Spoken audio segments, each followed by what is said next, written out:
In this video, we strive to remain spoiler-free, discussing only story and plot elements from the books relevant to what has occurred already on the show. When necessary, a spoiler warning with a countdown will be given.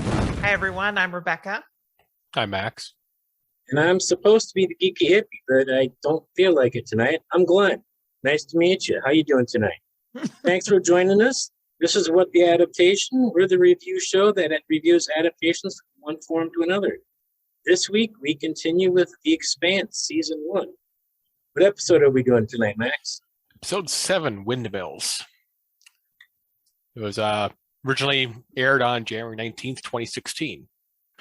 Directed by Bill Johnson and written by Ty Frank and Daniel Abraham. Those names are familiar. Mm-hmm. I think they know what they're talking about. They might Definitely have a clue. They might have a clue what this story is about. This particular episode, Holden and crew realize they're not alone on their ship. And then they run into a Martian blockade. Miller kind of goes on a bender, I want to say, before finding out there's a reason to keep going on. And Avasarala visits Holden's family in Montana. Mm-hmm. With a standoff between two moms. So what did you guys think of this episode? I think it's the best yet. I really like this episode. I do too. Even though it's got one of my least favorite elements of Season 1 right there in your face. Ooh, okay. Kenzo. Okay, all right. Interesting.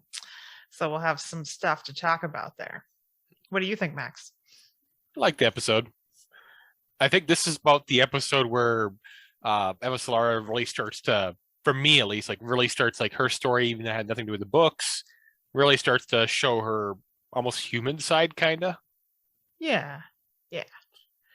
We saw her cry. Yeah. Did we? Kind of, well, I think she cried there. There was Or at some least- emotion. Yeah, she was tapping into the emotions of that actual loss she was talking about. Mm-hmm. So, yeah, I think she was sincere. With her, I can never tell. Well, I think that to me, we'll get to this, but that kind of gets into some of the themes in the episode, I think. So, Yeah, yeah. I wonder if All you right. put it the same way I put it. I don't We'll see. know. I don't know.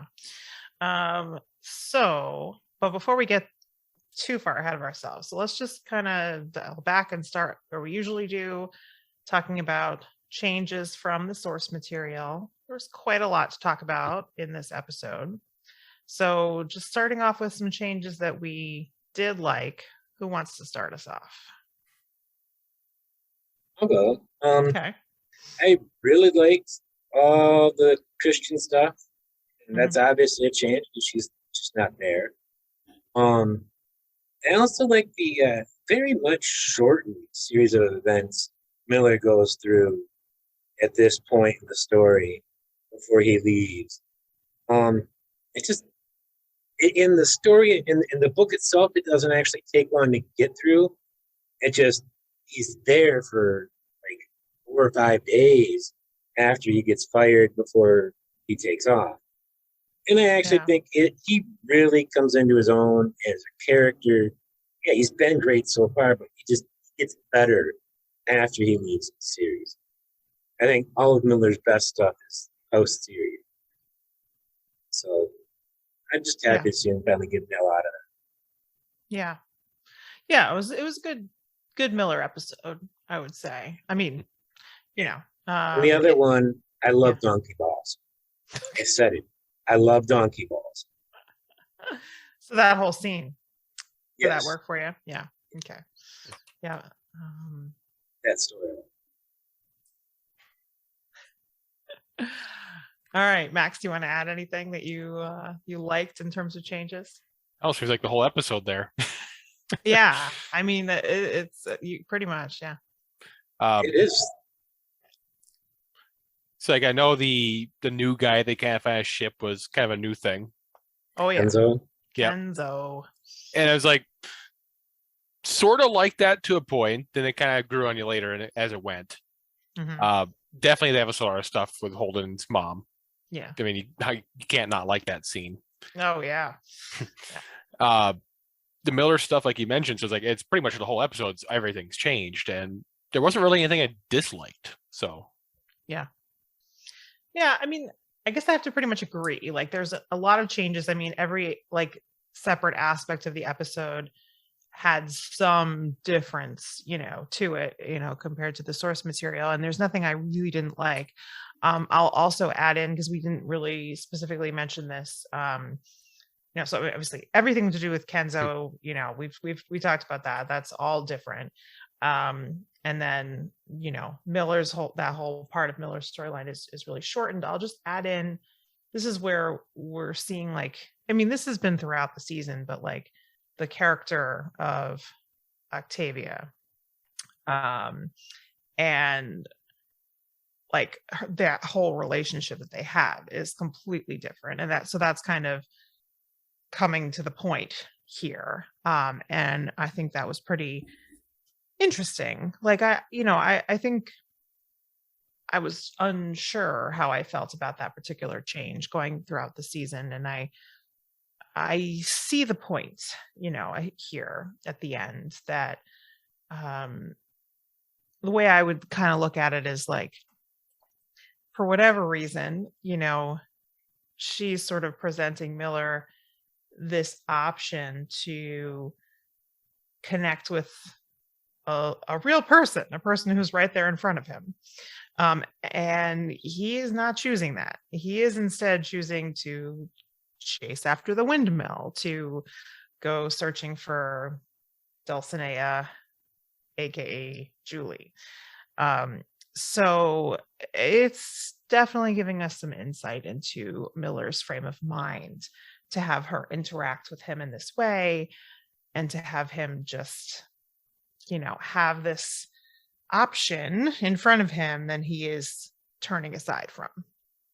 I like how yeah. I'm sorry, go ahead. No, go ahead. I like how she didn't put up with Miller's attempted bullshit of saying goodbye via message.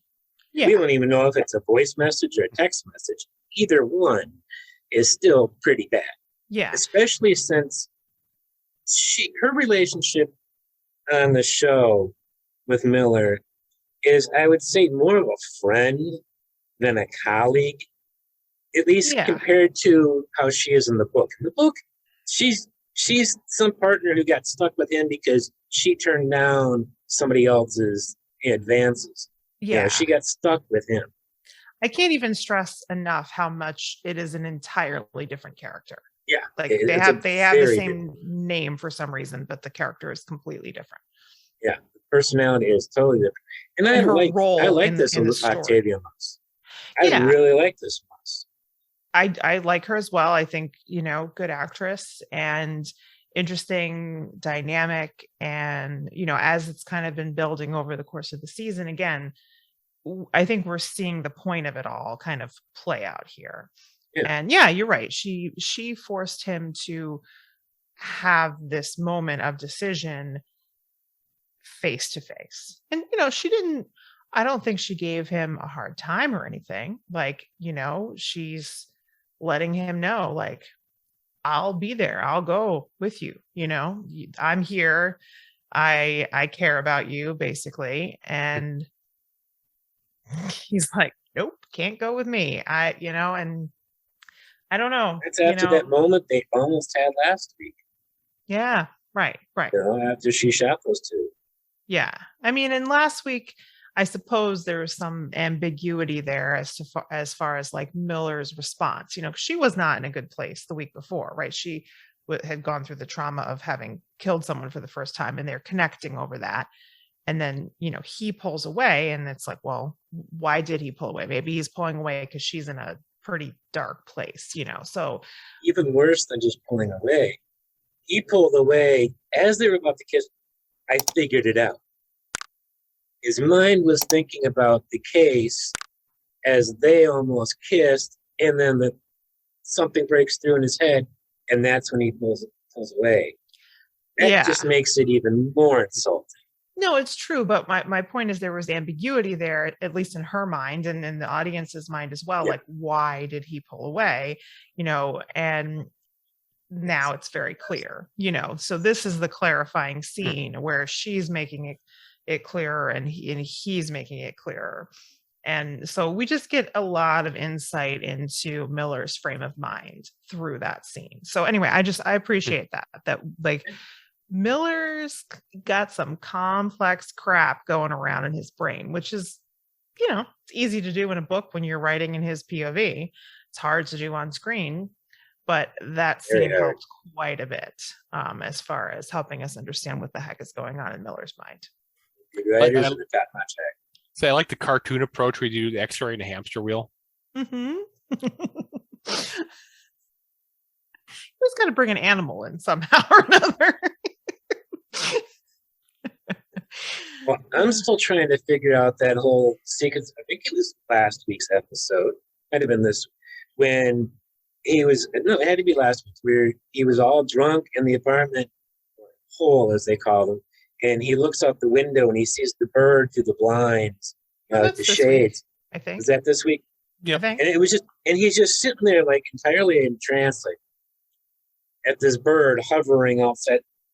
Well, we already know what Max's best actor of the episode is going to be. I'm just spoiler alert right now. That's the bird.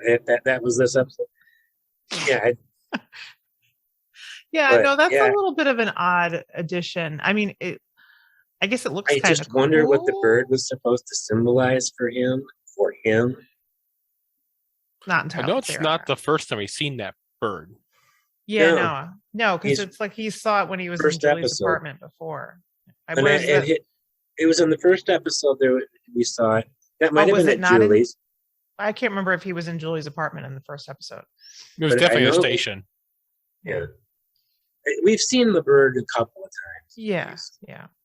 I thought it was always like outside of Julie's apartment, but maybe not. I don't know. Anyway, the bird is odd, but yeah. Might have been one of those directorial choices that didn't have any real meaning. Like Leah Dama chasing the bird out of the apartment in Open to interpretation anyway, I guess. Yeah. Nobody knew what that meant. They just thought it'd be a cool scene. Looks cool. I say this random Reddit theory is it has to do with the nightingale in Mortal or Mortality. Okay. The significance of the bird. Sure. I don't know what type of bird it was, so I don't know birds that well. Might have been. I don't even know what a nightingale looks like. I don't either. Couldn't tell you. All right. Well, were there any?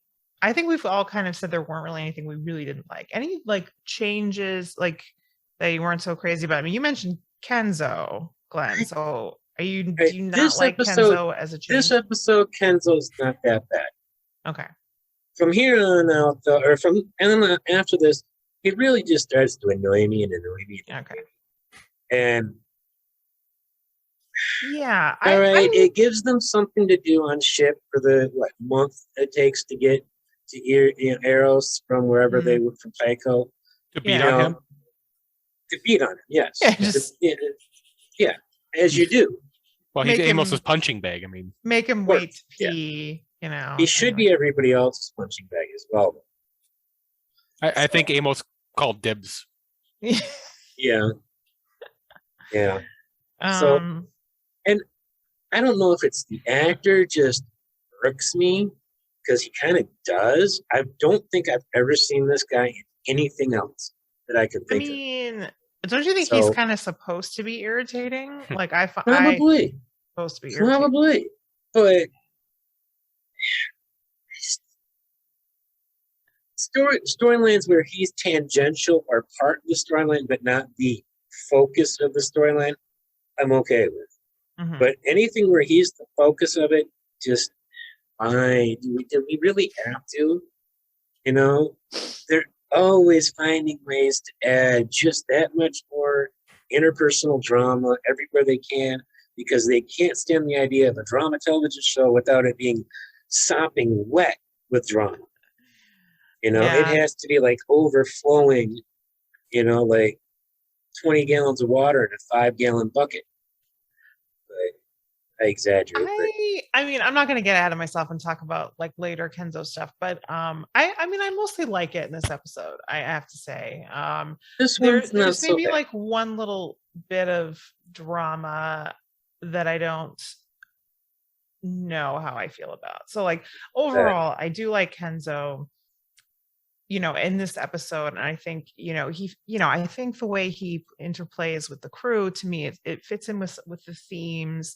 We got some good scenes out of it. Like, Kenzo and Amos, there was some good stuff there, I would say. And, in the whole scene of like the Black Ops code that they're looking for. I mean, that was some good stuff. So I overall, I liked all that.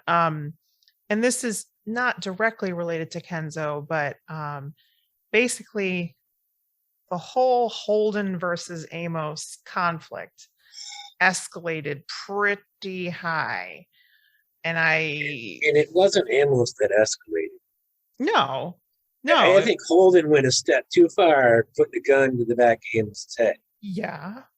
And I have a little bit of a hard time with that. I think show Holden at this point is more of a hothead than book Holden. And I understand that to a degree, but they might have taken it a bit too far in this episode at that point. That whole area was kind of like part of where my don't like the change was. Actually, the Amos scenes in general, I wasn't a huge fan of this episode. Oh, okay. Not liking any of the Amos scenes. Okay. That's 2 weeks in a row he didn't like an Amos scene. Can't remember what I didn't like about last week. I don't remember either, but I remember Amos commenting on it when I was editing. Wow. See, I did like the scene with Amos and Kenzo and talking about the churn. I like that scene. Not so much the Amos and Holden stuff though. Like I said, I think that was just like, in a way, I get it, because like this is sort of their characters, right? They're having this point of conflict over Holden doesn't want to just kill people, right? Like he's got the moral conscience and he doesn't want to just, he doesn't want to just kill people.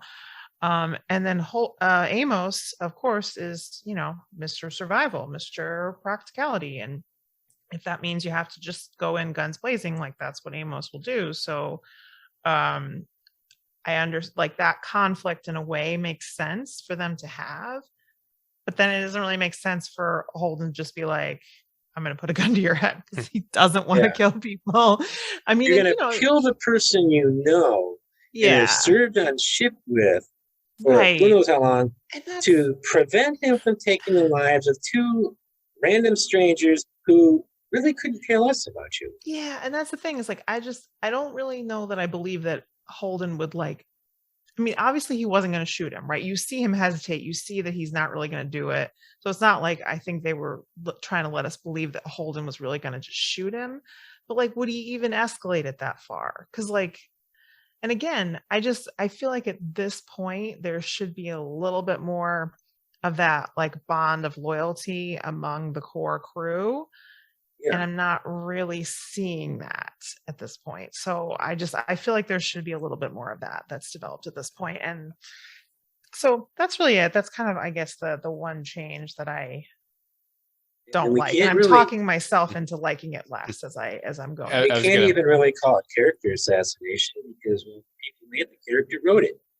I was going to mention that his comment to Naomi about Amos really, like, damn it. He basically he said, get your dog off, or like, not dog off. Can you call your dog off? Call your dog off, put him on a leash. Yeah. And even while he was doing that, from the time he started talking to Naomi to the time he finished, he had actually backtracked, because it was, he needs to go. Maybe talk to him and get him to do something, behave, or he needs to go, or get him under just control. Get him under control. Yeah. Without, at the end, there's no talk of he has to go. So it's like, Holden was firm and strong, and then was like the Holden we have on the show with no spine, and just backed off. It's the hothead thing. The hothead thing. Right now, he doesn't seem to have a spine. he's saying, it's not even that I don't think he doesn't have a spine. I just think it's like a hothead thing again, where it's like he says an extreme thing without thinking. Like that, the first thing he says to Naomi, like, he's got to go. It's like he didn't think that through. That wasn't it was just a blurt out of his mouth. And then he walked it back. I thought you were talking about me. No, Yes. no. It said the hot-headed thing with it. And I'm like, wait, are we talking about Holden or Clint? No, I'm talking about Holden, but yeah. know, So yeah. So I just think that's what it is. Like he's too hot-headed. Again, he blurts it out, and then he's walking it back as he's talking, because he's realizing, okay, like I didn't really mean that. I just mean he's out of control, which okay. It's just I didn't really like the way that whole conversation went either. Like again, I think the essential conflict between them, it makes sense for their characters. So I'm not really disagreeing with it. I just think it was escalated too far. And a lot of it is Holden is too much of a hothead in this show. Like he's got some of that, but like just we're dialing it up to 11 for some reason. I won't argue. Yeah. It's for the drama and tension. Yeah. Just dial it back just a little. To kind of remember, this was originally Sci-Fi Network. Mm-hmm. And back then you had, Battlestar Galactica, which this was every episode. Battlestar Galactica was a decade before this. But yeah, but still, it's the same network. You also had Stargate Universe, which had the same kind of thing going on. The drama this BSG had, they had the Cylon drama. Mm-hmm. Was the primary source of drama. Now, SGU, that was totally interpersonal drama, like 80% of it. Yep. That show. So it's like, that's like the same network. That's the same formula they've been using for a decade. Going through the gates on SGU is secondary. Interpersonal drama, though. Like I don't have a problem with that. Like it's character, if it fits with characters, and like I'm all for that. It's just I just think it's just a little too far in this case. Just dial it back. I don't like them. Go ahead. I do have to mention also that Sci-Fi has another show that's always personal drama, and that's wrestling. They don't have that anymore, do they? I believe they do. Do they really have that on Sci-Fi? Yeah. I didn't know that. For a while there, yeah. I believe they still do. Yeah, Friday night. It's such a random thing, but yeah, you have Sci-Fi and you go on, you say you get in spandex. It would be Doctor Who, Battlestar Galactica, wrestling. Okay. Something doesn't fit. Sorry to interject, but I was just thinking, personal drama, that's all drama. I don't mind then face crushing. Interpersonal drama. It just, when it's an adaptation, don't make significant personality shifts in a character just so that you can include interpersonal drama or background shifts, or just foundational stuff about a character so that you can have that interpersonal drama. It's not that important. You're not TNT. Drama is not your tagline. All right. So I think we covered that. Any other things we want to talk about in terms of changes from the source material? No. Okay. Nothing for like positive or kind of positive, you could say, is just some of the foreshadowing that we had with the Dawes and Miller interaction. There's a lot of foreshadowing in general. I feel like the show is doing that quite a bit, which again helps, you have the writers of the books, building it in as they go. Although they did write this episode, but they didn't write, I think this might have been the only episode they wrote in this season. Is that correct? I believe I don't know for sure. Have to look it up. I think so. I don't think they started off like writing too many episodes, so this might have been their only one in the season, but it was a good one.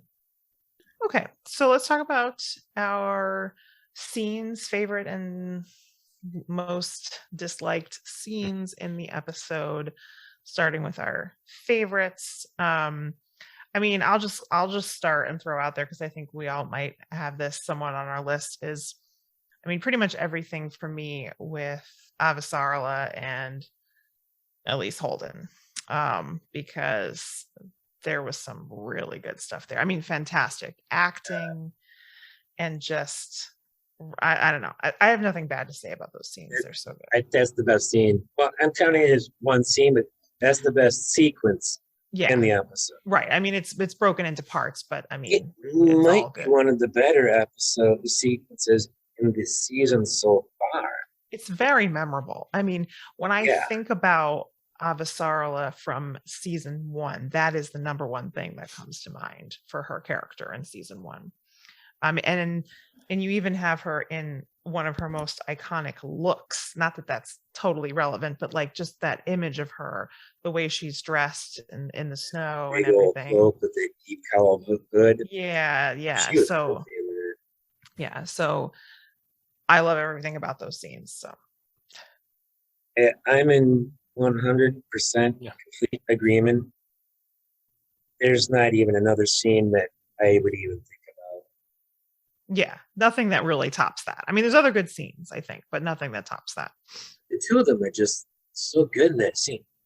I don't know everything I've seen Frances Fisher in, Mother Elise, but I know I've seen her around for. She's done a lot of stuff.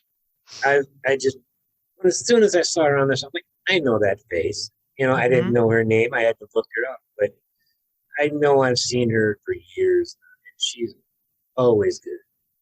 She's in a lot of stuff. I'm trying to even remember some of the things. I can't even think what it was. I think maybe the first thing I ever saw her in was some Stephen King movie, like from a million years ago, but I can't even think what it was now. That might have been the first thing I'd seen her in ages ago. I know she was Holden's mother. Yes. Yeah, Holden's mother. Frances Fisher. And I think of her in Titanic as a big one. And was she in The Return next? I'm looking her up. Yeah, about 10, 15 years ago, I think it'd be The Return, I think is what it was called. Not seeing anything like that. Okay. She's in The Kingdom. Didn't see that show. Not sure what I was thinking of, but I know I've seen her in bunches of stuff. Yeah, but Titanic was one that stood out in a lot of stuff. So yeah, she's just one of those things where you would just kind of like, she just show up, and yeah, I don't know, just one of those characters. Seeing the face off between the two moms was just, and you really get to understand who Holden is. Jimmy is, and he does. It is pretty obvious that he was raised to have, like, I don't know if martyr complex is the right word. Maybe, but I'm supposed to lead, but I'll do the sacrifice so that things work out. It just, he's like, doesn't seem like he's comfortable without weight on his shoulders. Yeah. And that's kind of how he was raised to be. Yeah, and it's interesting, like, everyone sort of trying to speculate, like, well, why did he go to the Navy? Why did he, get kicked out of the Navy? And so this was interesting just from the standpoint of, like, he only left because his mother told him to, like, you've got to go. And she pretty much forced him to it. So he might have wanted to, but he wasn't going to do it. He wasn't going to leave them behind. So anyway, yeah, super interesting to get that perspective on him as a character. Just, I don't know. I can't say enough good things about those scenes. It's one of the reasons why this episode is so good. Right. To go back to the director, Ty and Daniel. Yeah. This was the only episode they did for season 1. Yeah. They did 2 in season 2, 3 in 3, and then it's like 3 episodes each season after. Yeah, that's what I thought, that like they started off writing 1 episode and then it kind of increased as they. It's amazing. They were still writing books and putting them out too. Yeah. Gee, George R. R. Martin. Yeah. Maybe you could like learn something from these 2 young whippersnappers. Maybe. Oh wait, they learned from him and then surpassed. Anyway. Well, I say if he learned from Brandon Sanderson, he might not live a year. All right. And does anybody have any scenes they didn't like in this episode? If Kenzo's mouth is open and sound is coming out. Oh boy. All right. Taking it a bit far. Okay, so If you it- hated all the Kenzo scenes. If I was did. taking it too far, I'd actually put the guy down as worst actor, which I didn't. He's not bad. I actually No. think he's kind of a, like, I mean, I think he's supposed to be a pest and an Yes. irritant. Like, so, I mean, well done. I mean, if anything, I thought Amos was a real dick in that one scene where you put him in the airlock and he said, "I got to pee." He's like, "Well, tough shit," and locks the door. I mean, yeah. You know Wasn't what? If I was Kenzo, I'd have turned around and just in a corner. They're gonna lock Why me in their airlock when they know I have to pee. They're gonna Why have to didn't clean the didn't he? shit I up. don't Yeah, but quite now you have to smell it for understand 2 that hours. either. Yeah, that's true. You know? But like I said, that was like probably not necessarily my least favorite scene, but like not a scene I really cared for. Like, just let the guy take a piss. You know, the I- only no. person who's ever gonna handle a mop on the Roci is Amos. And you know, So like, it would have been the perfect way to get back at Amos. Yeah. by not letting him pee, he had to hear the speech about him saying, you know, one thing better is like holding it for 2 hours and having to go. It's a great thing. Yeah. You had to listen to that speech because you didn't let him go. So Holden had to stand there and watch. Yeah. Why? I don't know, because he just locked the guy in the room anyways. What's the guy gonna do peeing if you weren't watching that he wouldn't do after peeing when you left? Who knows what cybernetics he could have? Well, that is Could be a true. lockpick in there. I don't think we really have too much else to say in regards to scenes we didn't like. I mean, I didn't really have No. anything like. I'm just repeating myself a little bit. Like I said, Mhm. I felt like the Holden versus Amos scenes, and then when Holden confronted Naomi about Amos, like I think those both went a little too far. But I've already covered that. So other than that, I don't have anything I didn't like. I mean, I didn't like. I agree with you. I didn't like the whole Plan B story, scene between Holden and Amos, with Yeah. the guns. Yeah. I didn't like that. It made sense.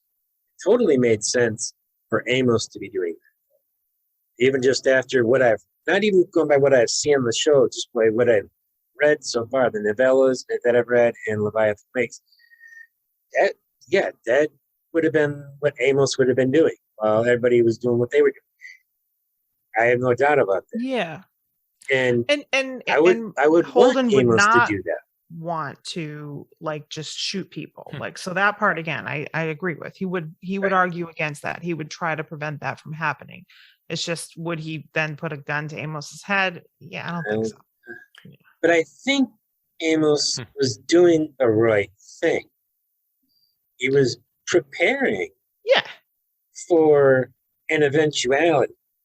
Because either way, if they didn't get the password, those guys were going to come in and people were going to die. Yeah. Either right away when they came in as Amos shoots them, or they let them come in, they see this is a Marine gunboat, and they report that in, the gunboat gets, the Roci gets blown up. Roci gets chased and blown up. Or there's a fight on the Roci between the Martian borders and the crew. People were going to die. And I don't like violence any more than the next guy, but when you got two armed military personnel boarding your ship, and it's a ship that belongs to their military, you best be ready to fight. And that's like called protecting your life. And it just, he was doing what he thought had to be done, and it probably did have to be done. So that's all I really got to say on that, I guess. I am the hippie, but when violence is called for or violence is necessary, like somebody's attacking you, you do what you got to do. All right. Well, I think we have established that you are not the hippie tonight, and there you No. have it.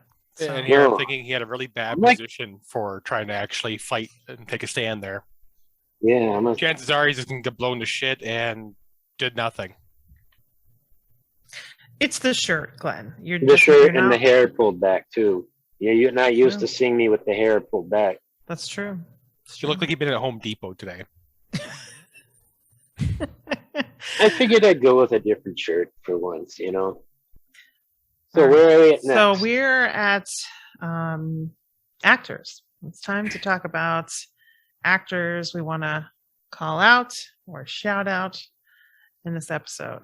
I don't have any that I didn't like as usual. I mean, I don't usually have anything bad to say about the acting, but I mean, I feel like we might gonna all say the same things on good actors, but someone else can start. Let me start with the negative, get that out of the way, and Okay. you can be ready to throw stuff at me, Max. But normally, I love Wes's acting.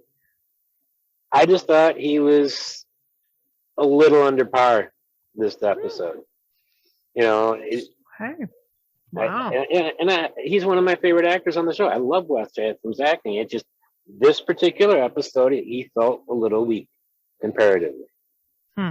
Interesting. So he's a, I mean, worst is like the 7 out of 10, where Yeah. everybody else is an 8, 9, 10. You know, Yeah. he's the 7. Okay. You know, so Okay. I didn't really have anything bad to say about him in this episode. I think he did pretty good, but all right, I hear you. For best actor, or whatever you want to call it, for me, it'd have to be Francis Fisher in this one. Because actually, he felt like the only person that actually went toe to toe with, Avasarala. Right. Yeah. Well, we've already established that like Shorey is every episode, and Yeah. this was no exception. sure is every episode. So And Elise Holden went toe to toe with her. Mm-hmm. Yeah, I mean, She Frances was not scared Fisher, of that lady. She's a good actress too. That's another reason why that was a powerhouse scene. 2 really spectacular actresses. and Thomas Jane, Yes. it continues yet another week, of just, I don't think this show deserved him at times. he steps above. I mean, we're always giving Shorey praise, but I think Thomas Jane sometimes goes a step above anybody else in the episode. He's really good. Yeah. I was going to call him out in this episode, or shout him out in this episode too, because this was a very, very good episode for him. I don't remember him being that good on Hung. I watched all of the first season, but I don't remember him being that good. But I mean, he didn't really have room to expand in that role. well, Depends what you have to work with, but I mean, I think we already talked about how it's challenging to like Yeah, you both just of murdered. you, one after the other, and you said yours, Rebecca, just so nonchalant. Oh, okay. I'm proud of you. I forgot what I'm saying. I'm sorry. All good. Anyway, Thomas Jane. Thomas Jane. I mean, Very good. Yeah. best actor, Frances Fisher, best actress. I don't like separating them that way, but No. I'm sure she still prefers the name actress over actor. Mm-hmm. It's more the younger women who like the name actor, it seems. Anyway, awesome work there. So, and we covered the negative, we covered the positive. I think we all agree. So, yeah. Okay. We ready to talk about themes? We're there yet? I think Ready? we I are. was just on IMDb page, and for Frances Fisher, Yeah. she looks like she come out of a Western on her Yeah. IMDb profile picture here. I Okay. mean, she's probably done some. I mean, she's done everything. So, she could be in a Western. And I feel like this role, like she kind of fits in that too. As we lead into themes, Mm-hmm. what all windmills are being tilted at here? Good question. I mean, I think it's pretty clear in Miller's case. The I mean, case. I would argue The that, case like, he's off of, yeah, because but I mean, he can't let go of. Julie is a sort of windmill at this point for him, or just whatever that represents. Avenging her, finding her, whatever. I just had this picture of a windmill with boots on it, and he's standing there just getting kicked in the nuts every time it goes around. As He's just like, give me some more. as he's chasing you. Yeah. That's just the picture like flashed in my head as just that That's windmills. Kicking him in the nuts. Okay, so I mean, who else is chasing windmills in this episode? I mean, I guess Holden, maybe. I mean, I mean, I don't know. I think that one's not as strong because, I mean, basically they are questioning him, like, why is he doing this? Why is he like going on this mission for Fred? And he, that's what he like comes out and explains, because he was the one who logged the distress call, so he feels responsible for that. So I mean, I guess you could say that's kind of a windmill, but I guess I don't really see it as much in that way for him. Like I don't know. It seems like he has a little bit more reason to do what he's doing, right? He's gotten caught up in something huge, and he could have never envisioned anything like this from responding to this distress call. So in my mind, he's not responsible, but at the same time, like, I kind of get why you couldn't just let all that go after everything he's been through. And he feels like that weighs on show Holden's chest that doesn't weigh on book Holden's chest. Well, I Because don't know if I necessarily agree with that. The distress call was getting logged. He had nothing to do with causing it to be logged. It got logged. Yeah. So that's not on him. Yeah. The whole war in the solar system ultimately falls on the shoulders of the person who ordered it or actually did the action of calling in that distress call and or answering the distress call. So yeah, I think the captain. In the show, it is somewhat, or no, sorry, in the book, maybe it's a little bit of a bigger deal. Holden's message, putting the information out there. Yeah, his message out. Yeah. Right. So it wasn't so much about logging the distress call. It was more about, hey, this thing happened. I'm making the decision to tell everyone about it. And then that is what everyone is saying. You're causing the war. Everyone's saying that here too, not because he logged the distress call. Nobody knows that. They're saying it because he told everyone. Him being the dumbass that everybody in the solar system knows. Yes. Or whatever, I mean, again, dumbass or whatever. I think, again, more in the book, there's a principle behind the dumbassery. You know what I mean? Where he's just like, everyone should know this. And I mean, I kind of understand the principle. It's probably kind of naive, but I understand the idea of like, this is a huge secret that, you expose it to the light, and you as opposed to letting it be something that people try to manipulate or profit off of or whatever. So I mean, I get the principle, but it is kind of naive, I suppose. Yeah. So anyway, I don't know. That was a very long-winded way to say that I'm not sure what the case for Holden tilting at windmills is as strong in this episode. But I think, there's an argument to be made that he's perhaps taking on more than he needs to, There's one other windmill I can think of, but it's just like only briefly in the episode, but their weight still can be felt. And that's Ehrenreich. Mm-hmm. Undersecretary Ehrenreich. Because that's who Avasarala is tilting against, because he's obstructive. Yeah. And you can't really talk about why so much. I say that because that's spoilers for next season and later in the books. But yeah, he's something she's tilting at. She might not even realize entirely she's tilting at him. Yeah. I mean, I guess I wouldn't say that she is in my mind, because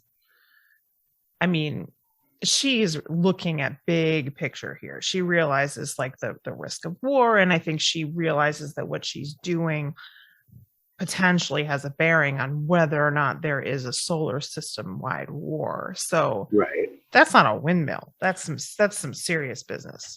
So I did have a potential windmill one for Holden. Okay. And it's basically his conflict with Amos. It's, definition says to attack a problem that is not really important. Yeah. Is it really important for him to be having this confrontation with Amos at this time? Yeah, probably not. That's a decent argument. Yeah. Because Naomi They have is bigger dealing. problems. Naomi's dealing with trying to get the damn Martian code off so they can deal with that. The pilot's trying to engage with them, and he's sitting there fighting with Amos for basically no damn reason. Yeah.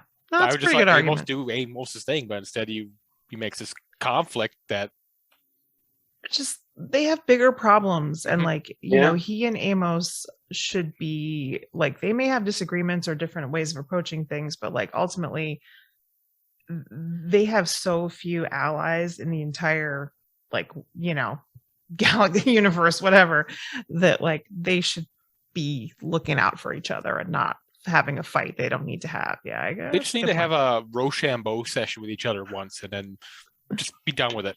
Yep. All All right, so right. let's go on from the windmills to theme. Yeah, theme. So I was good at distracting us from that. I mean, That's a theme, right? That's a theme. Yeah. That's absolutely a theme. That's a good question, right? Like, how does windmills fit in terms of theme? And of course, there's a I know, play on Don Quixote too. So absolutely, yeah, and which was, of course, mentioned in the episode. So I know Glenn likes and to go, even in this part of the book, yeah, this part of the book, because Quixotic is in the passage of the book that we're at, even though it doesn't exactly match, Quixotic and Don Quixote do get mentioned like twice. Yeah. And speaking of things that got mentioned, we got Ubiquitous. We did. We didn't get Holden using Ubiquitous with a message with Fred Johnson, but it was one of those code words that the Martians had. And I saw that and I'm like, that's just such a great word. It was funny, yeah. Max, do you have any themes you want to add?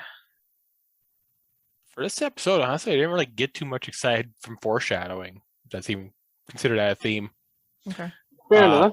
The two foreshadowing ones I did want to mention, though, is when Dawes was talking to Miller.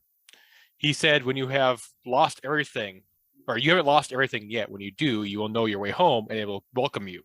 Mm-hmm. And knowing how the book ends, like that is just a nice foreshadowing for his fate. Yeah. Okay. And then the other one is actually Avasarala's interaction with Holden's mother. Mm-hmm.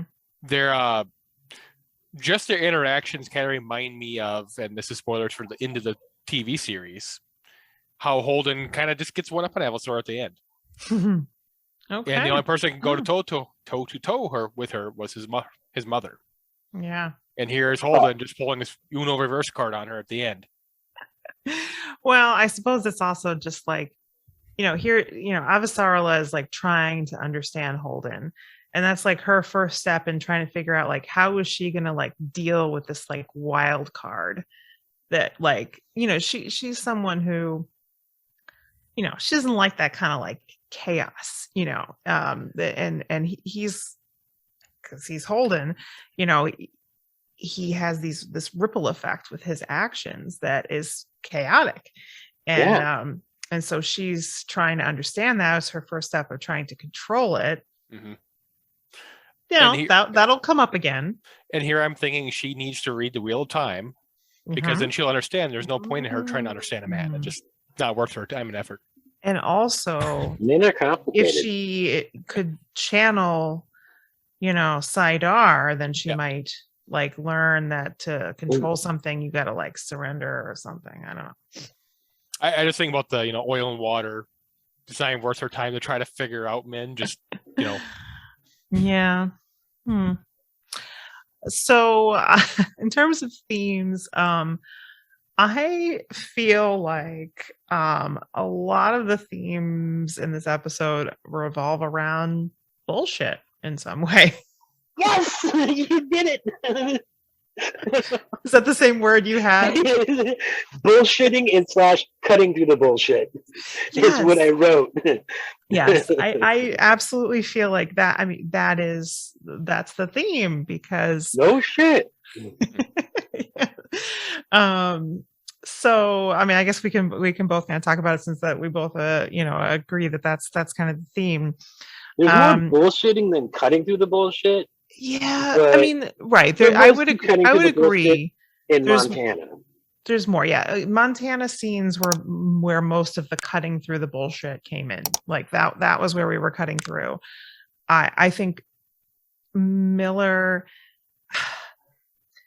he thinks he's cutting through the bullshit, right? He thinks he's been like let loose because he's not working for Star Helix anymore. And he can just, this is him like, all right, forget it. I'm not trying to, pretend anymore. He takes his hat and he leaves it behind. Yeah. And I think that is a little bit symbolic of like, okay, this was bullshit. Me trying to be this, trying to be a cop, trying to, play nice with the Earthers and whatever. And he's leaving that behind. But what he is going for is in some ways still bullshit. So I think, again, he perhaps had an opportunity to like really like deal with his crap had he not like turned his back on Octavia, because she's someone who's trying to connect with him like on a real level. But he's like, nah, I'm going to go chase after this girl. I don't know. I don't even know if she's alive. Don't even know if she's alive. I have this image of her built up in my mind that I'm in love with. And, so that's bullshit. But, so that's good. So I think it's big there in Miller's scenes. And, well, one thing I'll say for Kenzo is he's quite adept at spinning the bullshit with some truth in there, right? He knows he that did cut through the bullshit to some extent, admitting he was a spy. Sure. And I think what he does it just enough. And I think he probably is very good. And he knows that if you want to manipulate people, which I think he does, you got to give them some truth with your bullshit. You got to give them enough truth there that they will, be more susceptible to your manipulations. So I think that that's what's going on there. Holden did cut through some bullshit when he was, he laid out that he was the one who logged the distress calls. So that, I missed that one. So that he was being honest there. Yeah, I don't know. I'll let you add some, Glenn, if you got some more. So, let me just go through the stuff. Obviously, there was the bullshit, and then cutting through the bullshit between Elise and Chrisjen. Mm-hmm. Kenzo never quite cut his bullshit, but like I said, he did tell them straight up he was a spy, so he did cut through it to an extent. Yeah. The Rocinante crew were bullshitting the Martians. True. Yep, they were. And Amos was ready to cut through some bullshit in the name of the MCRN boarding party. I'm being a little liberal here on some of my definitions of bullshit, but it all still fits. Equally, he was ready to cut through the bullshit with Holden, who putting the gun to his head, says, hey, you know what? Got a clean shot. Use it if you need to. Mm-hmm. I'm not going to bullshit and try to beg for my life. Yeah. And equally ready to cut through bullshit was Holden with a pistol to the back of Amos's head. So Holden was ready to do it. I wrote my notes poorly. I don't know why I did that. Confused me. But he was also cutting through the bullshit when he was telling Naomi after the thing with Amos, your boy needs to be put under control, put a leash on him, muzzle that dog. Miller at the OPA bar was trying to call out Dawes' bullshit, or at least what he perceives as Dawes' bullshit. Yeah. He still doesn't believe a single word Anderson Dawes says. So, and everything he said to Dawes there in the bar was basically, you're full of shit. Yeah. But then the question is Dawes really that as much full of shit as I don't think he's Miller full of shit at all, at least. Yeah, I don't either. I mean, I tend to think that he's far more honest with himself and others than Miller is. Especially TV Anderson Dawes. Correct. Yeah. Yeah. Maybe not so much in the book. Although Dawes was cagey about whether or not he ordered Miller to be thrown off the airlock. Yeah. He didn't deny it, but he didn't admit to it when Miller accused him of it. I think he keeps some secrets too, so he's not. I don't think he's completely, honest or necessarily truthful. He was still trying to recruit Miller. Yeah. There in that Yeah, vibe. he's trying to, really convince him that like belters need to be independent, and you're a belter. I mean, I think he means that. I think he really does. So, yeah. And the other bit of bullshit I mentioned earlier was the way Miller was basically trying to ghost Muss, the message, and then vanish. Yeah. It's like, yeah, that was some BS. Yeah. Yeah. So and she cuts through that, a bit, as much as she can. Yeah. So those are the spots that I noticed bullshit or cutting through the bullshit offhand that I noticed. I mean, a whole bunch of instances with Elise and Chrisjen. I mean, it was right, and that was where they're sort of directly confronting that in terms of themes. And that's where they hang a lantern on it. They hang a lantern on the thing. Look, hey, cut through the bullshit. Well, why do you think I used the term? Exactly. Because that's exactly what that's what Avasarala said. Yeah, or actually, it was Holden's mom. Yeah, Elise, Mother Elise. Elise. Yeah. I can't. It's always in my head. It's always Mother Elise. Mother Elise. Well, that's how Holden thinks of her, because he has Mother Elise, and I forget some of his other mothers. I don't remember. The only other person's name in that family is Tom. Is there Tom? That was the dad. That was the father that was there at the desk when Chrisjen came in. She asked Tom to leave. Okay, I didn't remember that, but no, I still more so remember some of the names from the books, but anyway, whatever. They have, who knows? They haven't brought them into the show. So. But other than that, I really wasn't able to spot any kind of consistent thematic content. No, I mean, I think somewhat goes along with the bullshit theme is guilt, and because I think it's sort of like a piece of that, right? Like whether it's someone using someone's guilt, or I think even if you look at Avasarala at the end, when she realizes like she was trying not to bullshit Mother Elise, like she was trying to I think she meant it, what she was saying, but she realizes that this information is actually going to be used against her son. So there's guilt there in that moment where she's like, what have I done here? Basically. The other side of bullshit is manipulation. Exactly. Yeah. And that's what she was clearly doing. Yeah. And that's where you can use guilt as a way of manipulation. I think that's what Kenzo does a lot. He's using other characters' guilt to manipulate them as much as he can. And I think that there's some of that for Miller as well. He was trying to use the alcohol to manipulate his feelings. Yes. Yeah. And I don't know like what Miller's deal is, that, but I think he I definitely think there's guilt, on his part as well. And maybe that's partly why he's like not gonna like connect with like a real human being who's standing in front of him, because he's got too much of his own like self guilt, and he's just, I think that would weigh him down and would keep him from pursuing a healthier path, perhaps. Right. Anything else, anybody? Nope. I think we're through. We kicked out another episode. I'm losing track of how many episodes we've done now. We're in like 30 some odd videos out, I think, now. Wow. Yeah, I can't believe we got that many videos up. Speaking of next episode. What? Yes. Salvage. Okay. Thank you for that. We will be back for that episode. That's episode 108 of The Expanse. Thank you for watching. Please leave us a like, a comment, and subscribe if you're not already subscribed. And don't forget to be awesome.